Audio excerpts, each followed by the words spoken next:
Robert Oppenheimer, often referred to as the father of the atomic bomb, was a brilliant physicist whose groundbreaking invention changed the course of history forever. However, beyond his scientific achievements, Oppenheimer faced personal struggles, including chain smoking and battles with depression. During the early stages of World War II, America was not officially involved. But a letter from Albert Einstein to President Franklin D. Roosevelt warned of the potential threat posed by Adolf Hitler's pursuit of an atomic bomb. In response, the American government established the Uranium Research Committee, and Oppenheimer, along with other scientists, embarked on a mission to create uranium-235 from uranium-238, a critical element needed for the bomb. In the midst of their research, another radioactive element, plutonium, was discovered, raising the stakes in the race to develop nuclear weapons. The attack on Pearl Harbor on December 7, 1941, thrust America into the war, elevating the development of nuclear weapons to both a scientific endeavor and a military priority. Backed by a massive budget of $2.2 billion under the leadership of Carl Leslie Groves, Oppenheimer was assigned as the lead of nuclear design. A secret city, known as Los Alamos, was built to facilitate the top-secret project.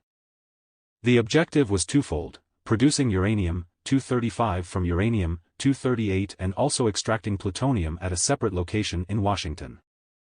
The road to success was not without challenges, but on December 2, 1942, the first successful nuclear chain reaction was achieved, marking a significant milestone in their progress.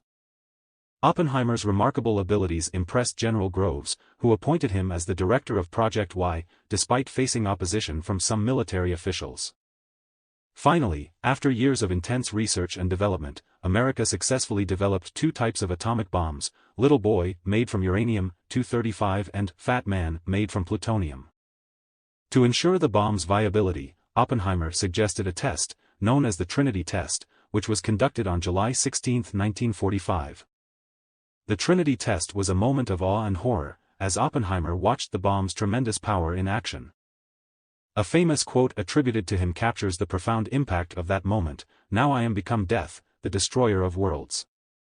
Within a month, on August 6, 1945, America dropped the Little Boy bomb on Hiroshima, followed by the Fat Man bomb on Nagasaki 3 days later.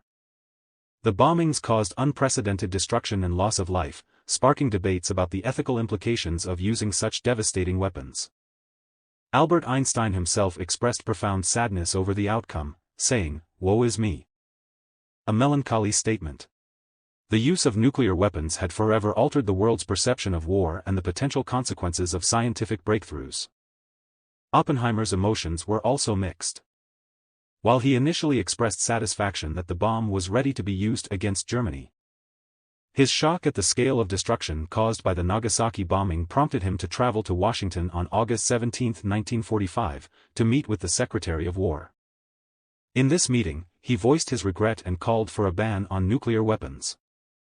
Following the war, Oppenheimer began working with the newly formed American Nuclear Energy Commission, aiming to prevent further nuclear attacks and establish international control over nuclear weapons. However, his opposition to the development of the hydrogen bomb led to his blacklisting from the commission. Despite this setback, Oppenheimer remained active in academia, delivering lectures around the world. His brilliance was recognized with 3 nominations for the Nobel Prize, though he was not ultimately successful. On February 16, 1967, Oppenheimer passed away at the age of 62 due to throat cancer. His legacy remains a subject of debate, with opinions divided on whether he was a hero for his scientific contributions or a villain for his role in creating nuclear weapons.